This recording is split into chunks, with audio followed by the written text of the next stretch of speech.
to serve you, Lord God, hallelujah, in spirit. Lord God, we thank you, Lord God, that you have guided us all here, oh God, hallelujah. Thank you, Lord, for all your guidance and protection, oh God, na kami nakarating dito ng matiwasay, oh God, hallelujah. Thank you, Lord God, hallelujah. Patuloy mong pag-iingat at pagsubaybay sa amin at patuloy na pagbibigay mo ng kalakasan upang kami patuloy na makapaglingkod sa iyo. Sa umagang ito ay aming pinaparating sa iyo ang aming mga pasalamat, O God, hallelujah. Maging aming mga pagsusumamo sa aming mga panalangin na aming itong pinaniniwalaan, O God, na ito ay iyong ibibigay sa amin, O God, hallelujah. Sapagkat kami ay iyong mga anak, O God, hallelujah, na dapat, O God, hallelujah, na patuloy magtiwala, O God, sa iyong mga pangako, O God, sa lahat ng mga pagpapala at biyaya, lalong-lalo na, O God, hallelujah, sa pagbuhos mo ng iyong banal na Espiritu ngayong umagang ito, sa aming sama-samang pagsamba sa iyo, sa Espiritu at katotohanan. Kaya nga po, tanggapin mo aming mga paglapit, O God, hallelujah, ang aming pagtawag sa iyo, O God, sa umagang ito, at sa lahat ng iyong mga tauhan na gagamitin, O God. We ask, O Lord, for your anointing and leading, O God, hallelujah, that they be able to do all things according to your will, O God, hallelujah. Thank you, Lord God, and even to the brethren, O God, that not yet here, O God, hallelujah. We ask, O God, for your continuous protection and guidance, that they be able to come, O God, hallelujah, today, this morning. Thank you, Lord, and we bring back everything to you, Lord God, hallelujah.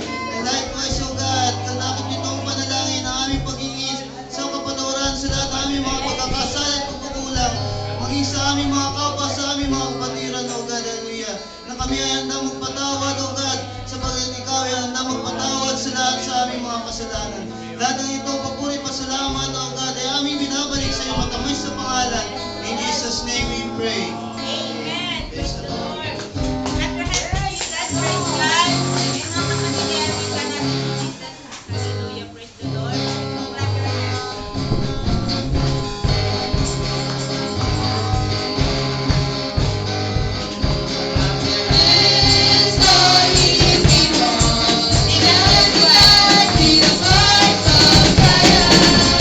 For the Lord most high is very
You are my strength when I am weak.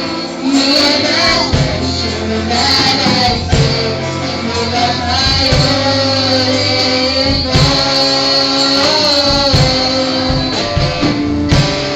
Taking you as a precious jewel, Lord, you need more I could have known.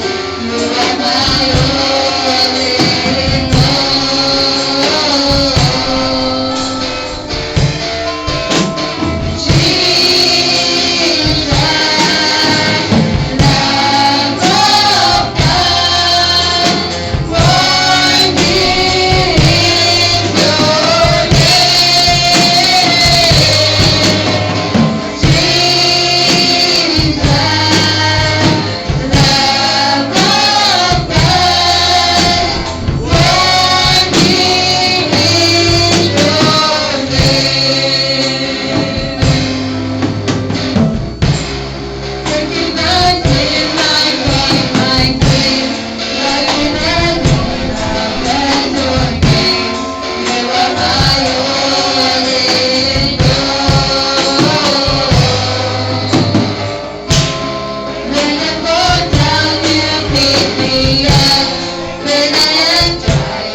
tayo, pasalamat tayo dahil nandito tayo ngayon sa harapan natin buhay ng Panginoon. Amen. Praise the Lord. Kaya ngayon mga kapatid, buksan natin mga puso at isip at kaluluwa na mag-aral tayo ng salita natin buhay ng Panginoon dahil dito tayo mga kapatid kumukuha ng lakas upang magpatuloy tayo sa Kanya. Amen. Praise the Lord. Kaya I will say, God bless Pastor Gister. God bless, Pastor. And clap your hands to Jesus. Praise God.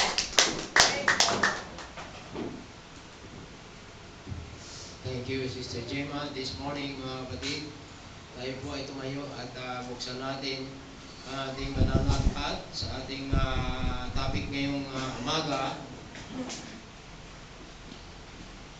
So we say, praise the Lord. Praise the Lord. Glory to the name of Jesus. Sa 1 Samuel chapter 16. Basahin natin. The title of this message is David Chosen to be the King. Ready na? And the Lord said,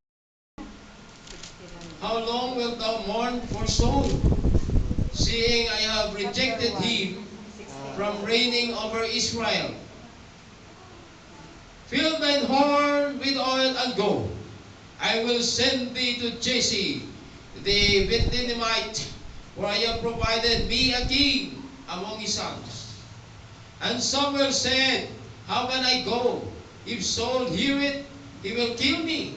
And the Lord said, take an heifer with thee, and say, I am come to sacrifice to the Lord. And call Jesse to the sacrifice, and I will shew thee what thou shalt do, and thou shalt anoint unto me him whom I name unto thee. Verse 4. And Samuel did that which the Lord spake, and came to Bethlehem, and the elders of the town trembled at his coming, and said, comest thou peaceably? And he said, peaceably, I am come to sacrifice unto thee, Lord. Sanctify yourselves, and come with me to the sacrifice, and be sanctified, Jesse and his sons, and call them to the sacrifice. Okay, 1 to 5, Sister Gemma.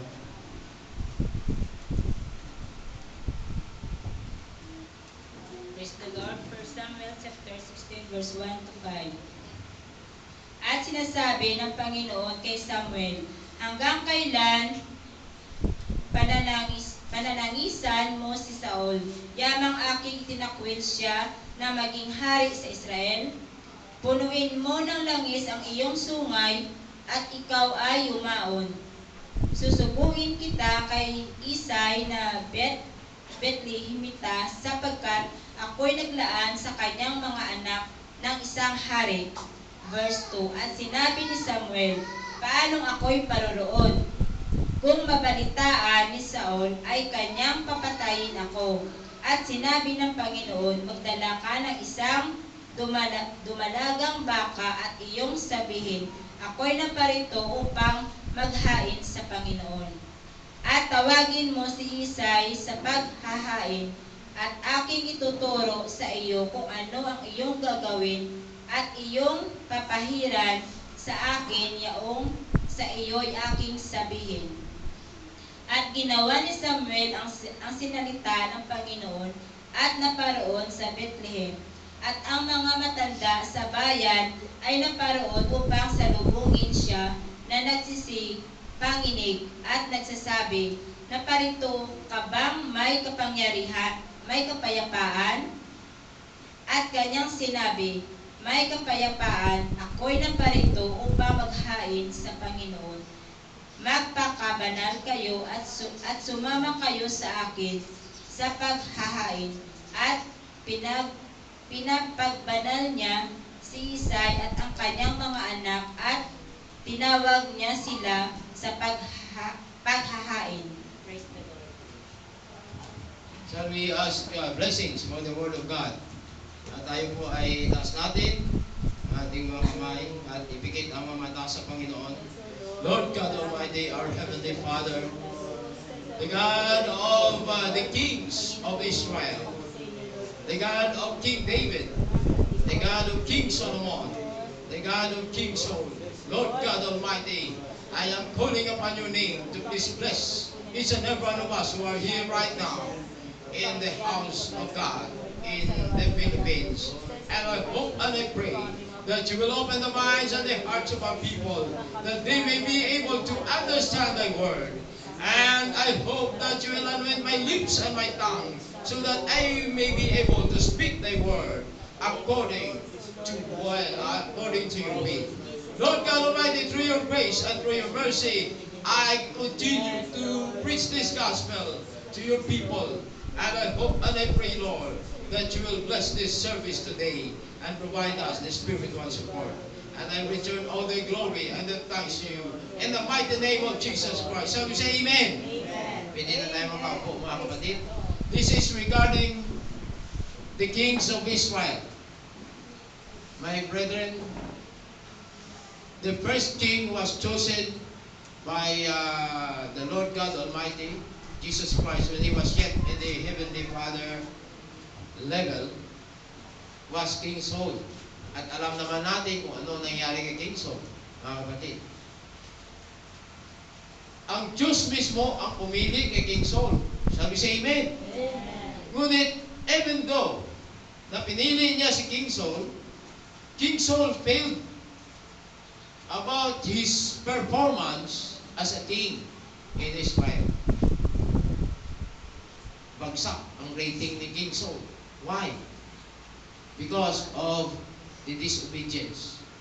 It is exactly the same as the creation of God. The first creation na si Adan at si Eva. Bagsak din sila because of the disobedience. So, it is very simple that if a person disobeys God, he will fail. Amen? Kapag tayo po ay nag-disobey, babagsak din tayo. Bakit bumagsak si King Saul?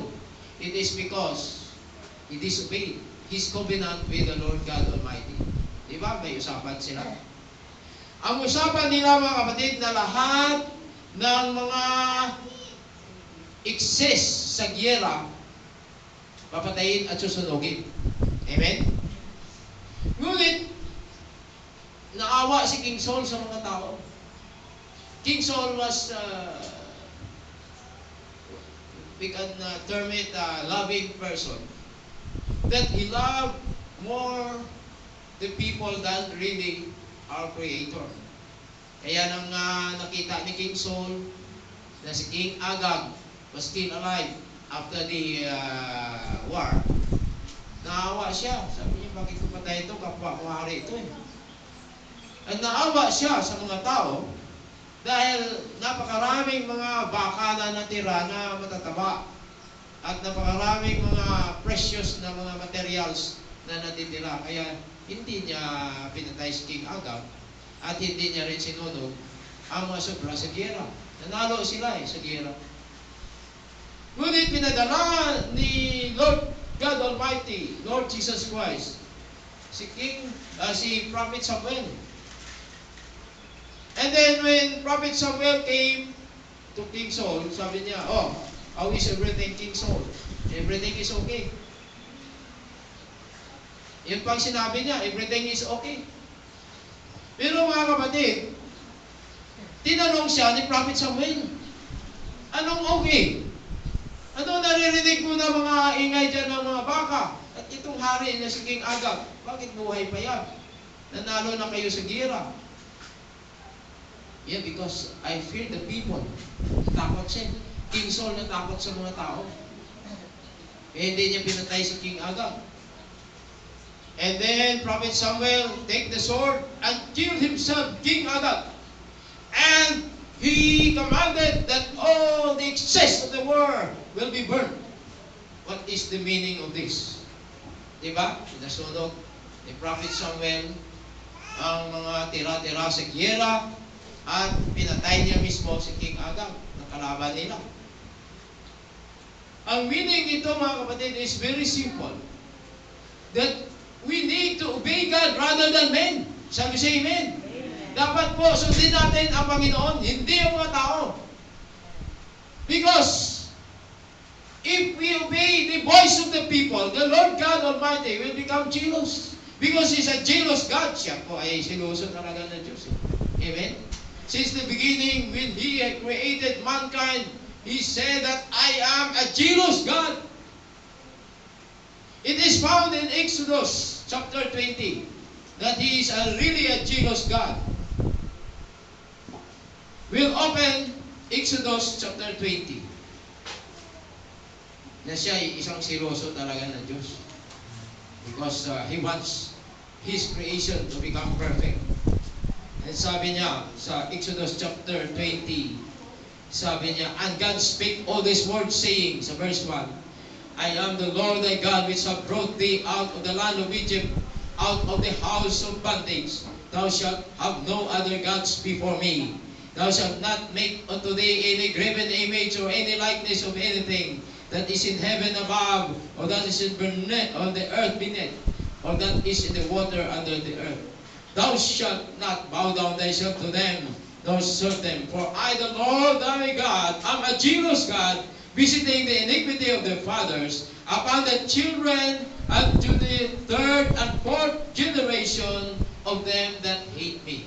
Dito na, basahin natin. Ang 1 to 5, Sister Gemma.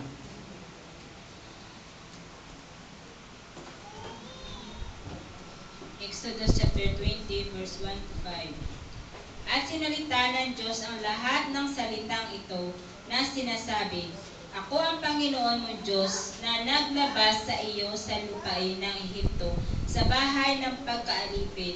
Huwag kang magkakaroon na ibang mga Diyos sa harap ko.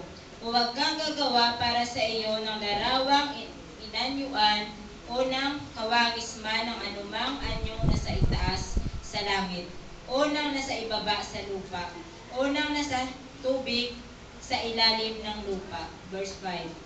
Huwag mong ilukuran sila o paglingkuran man sila, sapagkat akong Panginoon mong Diyos ay Diyos na mapanibughuin, na aking dinadalaw ang katampalasanan ng mga magulang sa mga anak hanggang sa ikatlos at sa ikaapat na sali ng lahi ng mga napupuot sa akin.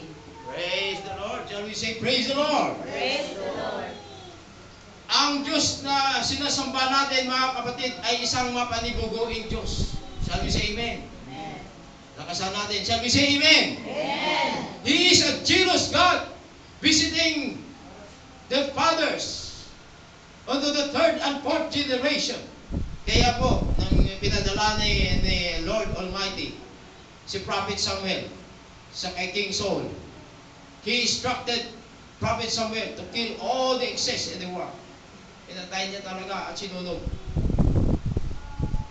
What is the meaning of this? The meaning of this is we need to obey the commandments of God rather than to commit what we call compromise with the people. Napakarami ngayon sa mga tao sa mundo na they prefer to do compromise rather than to obey the commandments of God. Because He said, I am a jealous God. Thou shalt have no other gods before me. Yung maliit na G, Thou shalt have no other gods before me. Yung gods na maliliit, ibig sabihin Diyos-Diyosan. Amen? Ano po ba ang Diyos-Diyosan? Ang Diyos-Diyosan ay katulad po sa nangyari sa kay King Saul, na pinaka-Diyos-Diyosan niya yung mga tao. Amen? He's afraid of the people. He's afraid of the voice of the people. But the Lord God Almighty has shown him through Prophet Samuel that he must not be afraid to the people. So what happened to King Saul? King Saul was cut off. And after he was cut off, he called King David out of the family of Jesse. And Jesse was a righteous man in Bethlehem. But he has a lot of children. We continue our reading about the story about the choosing of David to be the king. And it came to pass, sa verse 6, when they were come, that he looked in Eliab, and said, surely the Lord's anointed it before him. But the Lord said unto Samuel, look not on his countenance, or on the height of his stature, because I have refused him. For the Lord seeth not as man seeth, for man looketh on the outward appearance, but the Lord looketh on the heart. Ito po ang magandang i-expound natin. Ang verse 7, pakibasa mo na nito, Sister Jim, 16:7 ng verse Samuel. Shall we say, praise the Lord? Praise the Lord. Praise God. Sinasabi rito, ngunit sinasabi ng Panginoon kay Samuel, huwag mong tignan ang kanyang mukha o ang taas ng kanyang kataasan, sapagkat aking itinakwil siya, sapagkat hindi tumitingin ang Panginoon na gaya ng pagtingin ng tao, sapagkat ang tao ay tumitingin sa mukha, ngunit ang Panginoon ay tumitingin sa puso. Praise Praise the Lord, praise the Lord. Shall we say, praise the Lord? Praise the Lord. The Lord God Almighty is seeing in the inside, while people like us are seeing in the outside. Diba? Ang tinitingnan ng mga tao na katulad natin, yung kanyang panlabas. Ngunit ang Panginoon ay hindi nakatingin sa panlabas, kundi ang tinitingnan niya ang panloob. Ano po bang panloob? Ang panloob ay mayroon ka bang malinis na puso? Do you have a clean heart? Like what happened to David. David is only a simple man. Siya po ay isang pastor lamang. Ngunit nirekomenda pa ng mga tao doon yung mga magigiting ng mga sundalo tulad ni Eliab na yun na binasa natin. Ngunit ang Panginoon ayaw niya. Kasi matipuno, guwapo, magandang lalaki, macho. Ngunit ang puso ay hindi tama. Amen? Eh marami sa atin ngayon na maganda, ngunit po, panlabas lamang. Hindi po panloob. That's why the Lord see our hearts. That's why makikita natin sa ating church ngayon na kaunti lamang tayo. Amen? We are very few people only in the apostolic church. Because the Lord God Almighty is choosing those people with a clean heart. Amen? Amen. Shall we say amen? Amen.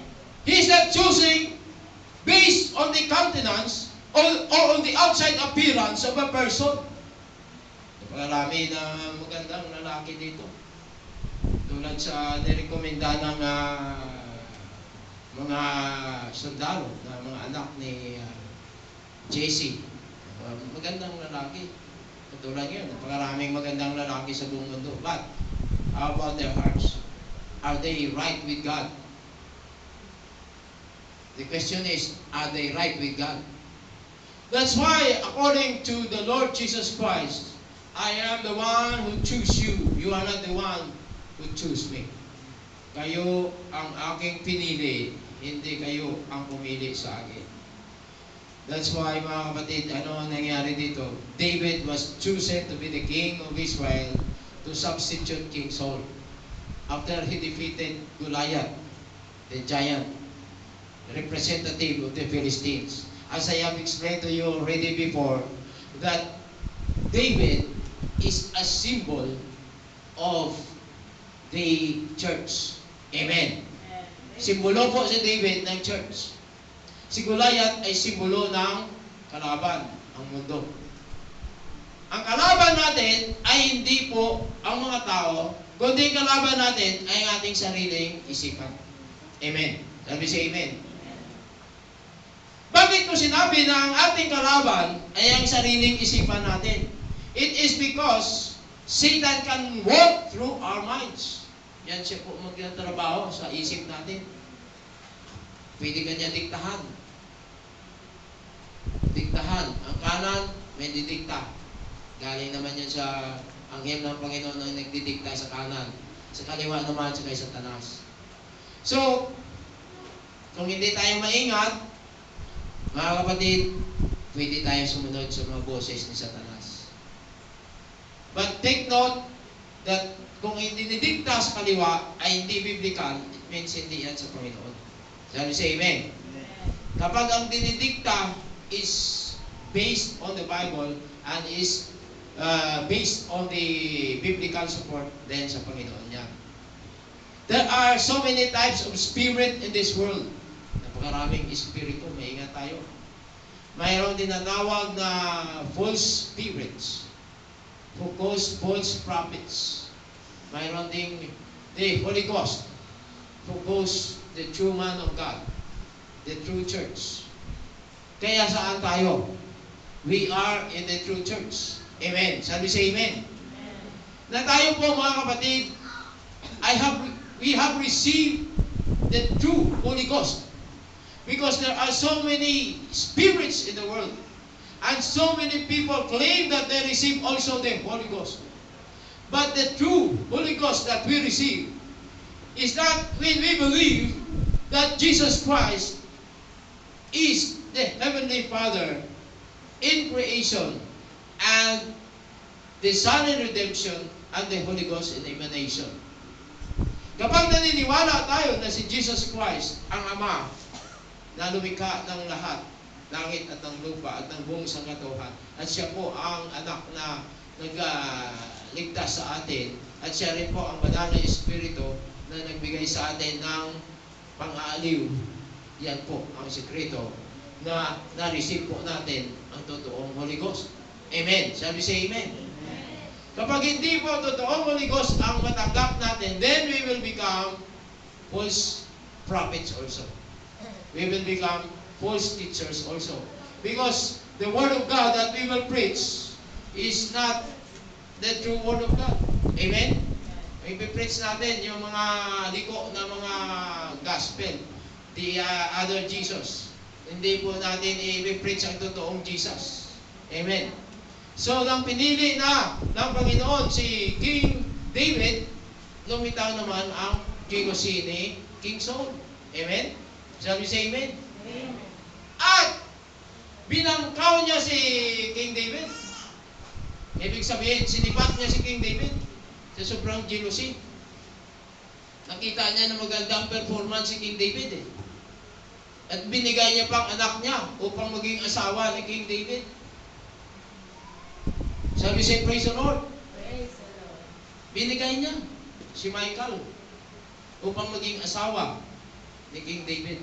Yun, si King David naman is a true worshiper of the Lord Jesus Christ, wherein when King David worshiped the Lord God Almighty during the time when Jesus Christ was the Heavenly Father, David danced. David jumps. David worshiped God na wala po siyang pakialam sa ibang mga tao. He worshiped God in spirit and in truth. That's why nakita siya ni Michael na nakakahubad na ang kanyang mga damit na panghari sa sobrang worship sa Panginoon. He was dancing, he was jumping with joy when he worshiped the Lord Jesus Christ in the Father level. Amen. Shall we say amen? Yung sabi ni Michael, ano kang klaseng hari? Bakit ka daw bara ng damit mo na panghari? Dahil ang iba sa Diyos mo. Kaya mga yan nangyari, mga kapatid, nagalit ang Panginoong Ama. Si Michael po, hindi talaga nagkaroon ng anak yun. Michael died without having any children. Because ang ginawa niya, ininsulto niya ang Panginoon nang makita niya ang kanyang asawa niya si King David na nag-worship, truly worship sa Panginoon. That's why tayo po mga kapatid dito, if we worship the Lord, we need to go with the touch of the Holy Ghost. That's why makikita natin, if there is a touch of the Holy Ghost, makikita natin the other members of the church are dancing. They are leaping with joy. They are shouting. Pero kung nakikita mo na walang moving ang Holy Ghost sa iyo, steady ka lang na hindi ka gumagalaw, nakaganon ka lang. Parang kang tuod. Yung tuod, alam niyo yung tuod? T-U-O-D. Tuod. Nakaganon ka lang, steady ka lang. Natapos na yung siking ng Holy Ghost, nakaganon ka pa rin. Walang touch. Amen?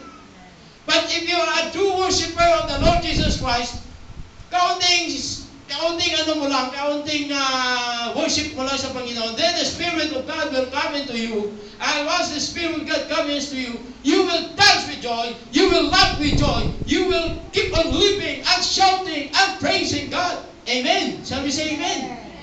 Pero sa iba sa atin na iya eh. Amen? Baka ano nang itsura ko dyan eh. Hindi dapat tayo maya. Dapat magiging true worshipers tayo mga kapatid. Shall we say amen? Amen. If we are true worshipers, we don't care about others. Amen? Yung katabi ko dito, maya ako ah. Kung ano nang itsura ko. No. Mga kapatid. Tayo lahat dito na unawaan natin. Kung ikaw ay sisigaw, kung ikaw ay hahalakhak, kung ikaw ay tatalon, kung ikaw ay mag-worship sa Panginoon, paikot-ikot ka dyan sa sahig, it's okay. We understand that because we are the true worshipers of the Lord Jesus Christ. Shall we say amen? Pero kung ikaw ay plastic, hindi mo touch ang presensya ng Panginoon. Plastic ka eh. Wala dito eh. Amen? Wala dito ang worship mo eh. You should worship from the heart because the Lord God Almighty looks at the heart of the person, not the outside countenance of the person. Hindi po siya nakatingin sa panlabas, kundi nakatingin po siya sa ating panloob. Shall we say amen? Kaya tayo nga, during the Bible study, sabi ko, huwag kayong pasok, labas. Dahil hindi ka makakonsentrate. Once the Word of God is preached, you must concentrate in order that you will be able to understand the message. Because the message does not come from me, but the message comes from the Holy Word of God and from the Holy Ghost. Shall we say amen? Because if the Holy Ghost will touch every one of us, lahat tayo po manginginig dito, lahat mo tayo sasagaw, at lahat mo tayo ay mapuno ng kaligayahan na hindi mapapaliwanag. Ikaw maligaya ka ba? Hindi ka ba tatalon sa tuwa? Siyempre tatalon ka sa tuwa. Hahalakha ka, sisigaw ka. Sabihin mo, isipin na iba dyan, sira ulo tayo. I don't care about other people. Amen. We must not care about other people. Huwag po tayo mag-isip kung anong isipin na iba. Kaya nakasarang gate dyan eh. It is exclusive for us, the true worshipers of the Lord Jesus Christ. When we worship Him, we must worship Him in spirit and in truth. Shall we say amen? And once we worship the Lord Jesus Christ in spirit and in truth, the Spirit, the Holy Ghost will come into us and touch each and every one of us so that all of us will experience the unspeakable joy of the Holy Ghost. And we will be able to go back home happily. Pag uwi natin, maligaya tayo. Why? Because we have touched the presence of the Holy Ghost. Shall we say amen? Pero kung hindi ka nakatouch ng presence ng Holy Ghost, dahil hindi ka nakakonsentrate, kung ano-anong iniisip mo, hindi ka nag-meditate, nakatingin ka sa labas, habang nag-uusap tayo, habang nag-preaching dito, nag-uusap-usap kayo, then you are at a loss. Amen. Kailangan po ang full concentration.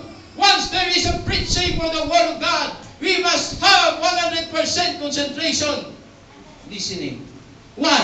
Listen. Why? Why do we need to listen? Because according to Romans chapter 10 verse 17, faith cometh by hearing, and by hearing the Word of God. Ang pananampalataya ay bunga ng pakikinig. Shall we say amen? Kung mayroong nangangaral. Amen. Ano po ba ang kabuluhan ng pangangaral natin dito? Kung ang iyong isipan ay wala sa salita ng Panginoon, kung ang iyong isipan ay nandoon pa rin sa labas. Maaaring ang katawan mo nandito, ngunit ang isip mo wala dito. Amen. Maybe your body is here, but your mind is not here. Your concentration is not here because you are disturbed by the problems from outside. That's why once we worship God in spirit and in truth, we must have 100% full concentration that we will be able to worship God and touch His wonderful presence. Amen. Kapag hindi po natin matouch ang wonderful presence ng Panginoon, buong araw, lugi tayo. Amen? Napakarami sa atin dito, nakikita ko, hindi makatouch. Why? Why? Why? Why? Why? Bakit hindi ka makatouch? It is because your heart is still closed.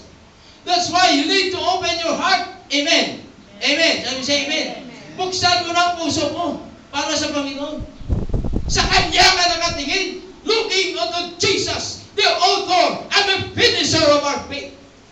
We must not look at the world, because in the world, there are so many attractions. Maraming attraction. Labas ka lang dyan. Maraming attractions dyan. But the attractions are all materials. But here we come here because we want to have the spiritual worship. We want to touch the presence of the Holy Ghost. Because if we touch the presence of the Holy Ghost, then we will be able to have the unspeakable joy. And we will be able to praise the Lord God Almighty in spirit and in truth. Like King David, he is a true worshiper of the Lord Jesus Christ. Because when King David danced with the Lord Jesus Christ, when King David worshiped the Lord Jesus Christ, he doesn't care. Nahubaran na po ang kanyang damit na panghari. Wala po siyang pakialam. Amen. Ginamit naman si Michael na questionin siya. Anong ibig sabihin nito? We are here to worship the Lord Jesus Christ in spirit and in truth, and the other people there outside question sa atin. Napakaraming question nila. Amen? Bakit kayo ganito kayo? Bakit ganyan kayo? Bakit ganyan? They are representative. This is what we call the type of Michael. Amen? The daughter of King Saul. Na si Michael po ang ginamit ng demonyo upang i-disturb si David sa kanyang true worship. That's why, my brethren, we must worship like King David. Amen?